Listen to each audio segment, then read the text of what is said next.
Hey, what's going on, guys? I'm Ryan. Welcome back to another video. Hope you guys are doing absolutely fantastic. As you guys can see today, I'm recording in the car with the Xiaomi 70Mi Pro dashcam. Hope you guys like this video. You know what to do. Sit back, relax, and enjoy.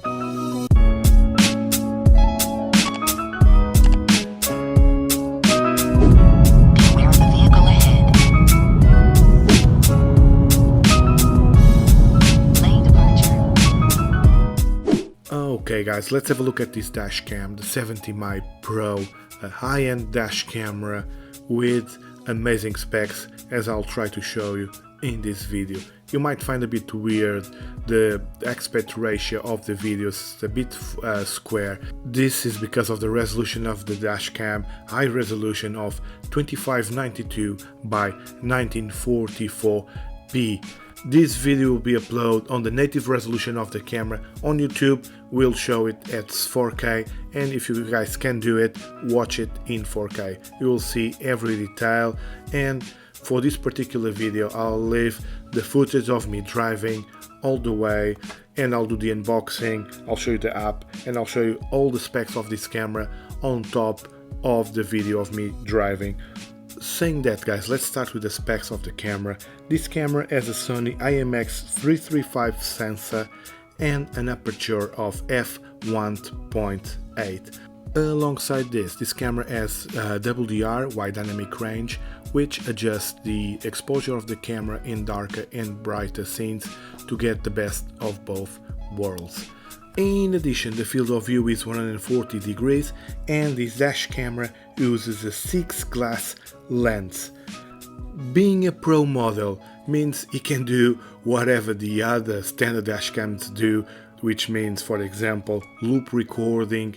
You don't need to worry about anything. When the memory card is full, it starts to overwrite the older videos, and if you don't want that, if you want to lock a specific video, press the button or say to the camera, because this dash camera has voice recognition, say to the camera to record the file, and that specific file won't be deleted.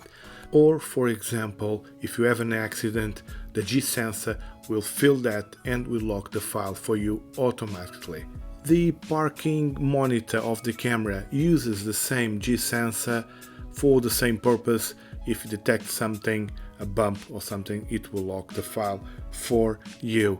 Of course, this will depend if the camera has juice in the battery, which is a 500 mAh battery, or if you have a hardwire kit and the camera it's on constant power. And like I mentioned, being a pro model, you can get more features. If you get the GPS module, which I do recommend to get the full potential of the camera, you'll get the LDWS, which means Advanced Driver Assistance System. And what does this system do, you may ask? Depending on your speed, the camera does different functions. So the camera is recognizing the cars and your surroundings at all times. And for example, here in the city, can you see those green boxes up in the video? So the camera is detecting 2 cars in front of us, and it will let you know if the car ahead is moving. Motion detected for the vehicle ahead. Quite cool feature in the city. I think from my experience, if it's a constant car and if you move fast enough, the camera won't warn you. So in this case, because it's a different car and I was waiting to do this for the video, let me show you again. Motion detected for the vehicle ahead. This situation will happen at lower speeds in the city. At higher speeds, for example in the motorway, when you drive a bit faster, the camera changes the way it reacts. So in this case you will have the lane warning departure, and you'll have the front collision warning system as well. So the camera will warn you if you go off your lane, and if there's a car in front of you, it will warn you about that as well, depending on the distance, of course. Let me try to show you really quick that situation. Here, for example, if the car is moving off the lane. Lane departure.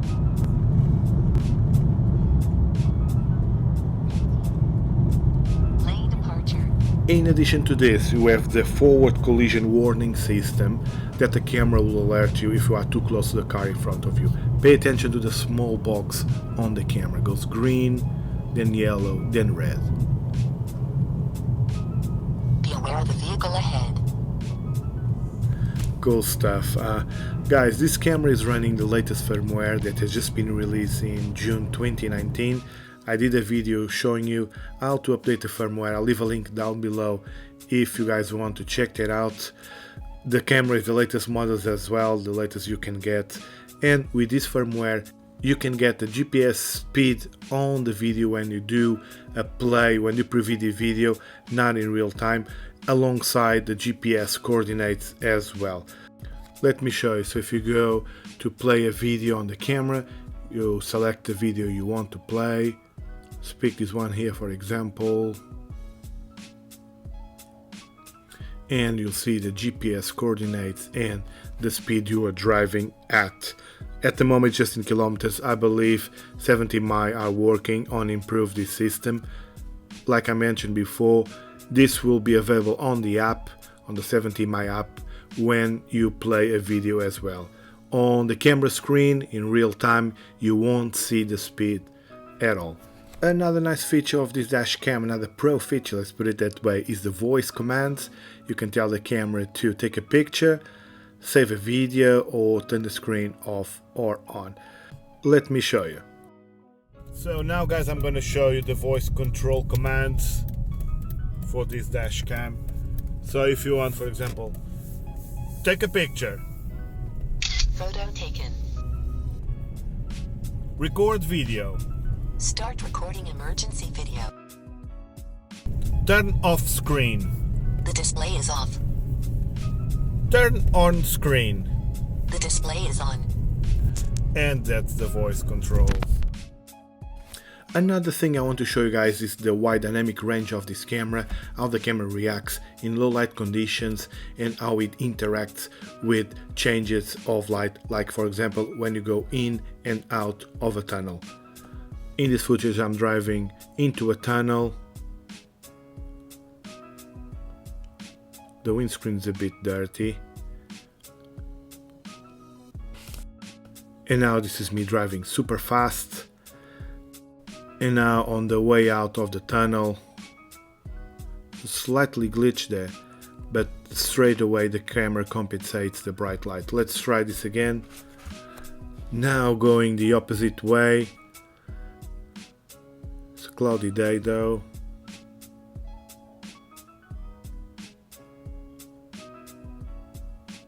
Yeah, I think it was pretty fast. During the night, I think the quality of the camera still good, a bit slightly softer, but again the WDR is trying to do its job. Notice at the sky now, you notice the difference because of the front car rear lights. Nevertheless, you can see everything around you. My windscreen was a bit dirty as well. My apologies for that. The only thing I would say is the camera sometimes tries to overcompensate the lack of light and brings the exposure all the way up. The sky is not as bright as it looks like in the footage, and when you go, for example, into a dark scene, the camera will overexpose and you get loads of grain in the footage. That's my only complaint about it, but nevertheless, again guys, as you can see everything around you. You can read all the number plates during the night, which is a very positive point. Another cool test I'd like to do is direct sunlight on the camera. Here you can see the difference between brighter scenes and darker scenes. The camera tries to compensate really quick. And now it's a good opportunity because this clip is about to end and another one will start now. As you can see, no jump, no footage was lost. In terms of file type, this camera uses the MP4, H.265 codec and as you guys can see, the resolution 2592 by 1944p. This is 2.5 times full HD resolution, a 1080p resolution. Okay guys, let's do a quick unboxing. Let's bring the camera, GPS module, so I can show you everything. Like I mentioned, I've got the GPS module. You can buy it separately, but I do recommend get both. See the box, nice design on the back. There's some specs already. The resolution, as we saw during the video, battery capacity, SD card up to 64 gigs SD card. And let me show you the camera itself. In my honest opinion, this camera has a beautiful design. Looks very professional. Build quality is good as well. I'm gonna take everything out of the box so I can show you.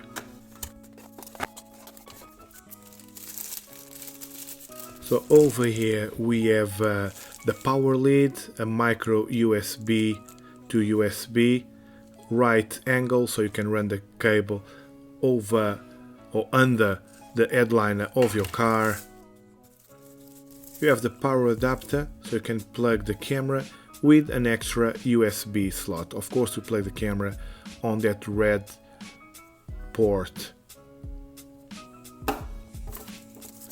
This little tool you can use to run the wires along the headliner of your car to either wires. And on this plastic bag you have some clear films to install the camera. So basically what you do is stuck this clear film onto your windscreen. Let me show you basically how it works. So it's like a phone protection film. You put that on your windscreen, on the inside of course. Those bubbles will disappear in time, and then you stuck the camera mount into that. In the future, if you want to remove the camera for some reason, you just need to pull the film out and everything will come off. From the inside, this is the view you get. You can't see the film and the camera will stay like that. You have small instructions directly on the film. It's pretty straightforward, nothing too complicated. The camera also comes with a user manual written in English, a quick user guide, tell you about the product and installation, and of course, last but not least, the camera itself. Pro model 70mm. So you have these function buttons here, a big power button at the bottom, on or off. On the front there's the logo of the camera, 70mm. Here is the plug for the mount. On this side you have the micro USB power and the micro SD slot up to 64 gigs. This is the power button again. There's a status LED on the side, and on the front the 6 glass lens.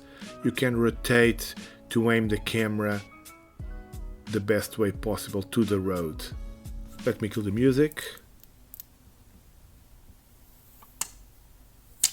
Never gets old. Like I mentioned before, I've got the GPS mount adapter, mount holder, that's a specific name, and it comes again with some stickers for your windscreen and the mount. That's it. There's nothing else in the box. So this is the GPS adapter, GPS module, whatever you want to call it. It goes into the camera like this. Just slot it in, stuck that to your windscreen and aim the camera to the road. And that's it. The camera is good to go. Let me now really quickly show you the app and the menus of the camera. Let's have a look. So I'm gonna speed up the video here. So these are the voice controls available. And now let's have a look at the app, 70My app. Inside the app you need to add your device, activate the Wi-Fi in the camera. You'll see the camera password and just pair it via Wi-Fi and that's it. After you pair the phone with the camera, you got a live feed on the phone of what's happening with the camera. As you can see here, you'll be able to take a photo, go to the albums, or have the live feed in full screen. As you can see, a bit of lag, but not too much. Of course, to have access to the camera feed, you need to be connected via Wi-Fi to the camera itself. Inside the app, you'll be able to change the camera settings, same as you normally do on the camera, but it's more handy to do it on the phone, I believe. You can change the resolution, sensitivity of the G sensor, volume of the camera, change your Wi-Fi password, many functions, or even, of course, change the video resolution. Even the codec, you'll be able to change it to H.264 or H.265. On the resolution side, you have the standard 1080p 2560 by 1440 and the maximum 2592 by 1944. Of course, if you don't want to use the phone to go to the settings of the camera, you can do it on the camera itself. This is the camera trying to calibrate the horizon for the GPS module in order to recognize the road and the cars around you. In the camera settings, there's plenty of stuff that you can adjust. Just need to spend a bit of time checking every single option available. Just a quick note, guys, buy a good SD card, class 10 or above, otherwise the camera won't be happy. And saying that, guys, it's time to wrap this video. It's been a very long one. Hope it was clear. I hope I cover every single detail about the camera. If I missed something, please let me know down below in the comments and I'll try to explain whatever I can, or if possible I can do a quick video showing any other aspect of the camera. If you enjoyed the video, click the like button, and if you want to support the channel, it took me quite a while to produce this video, subscribe, click the notification bell so you'll be notified when the new video is uploaded. And guys, again, thank you very much for watching. I really appreciate your support recently. Thank you for that, and I hope I can see you all in the next one.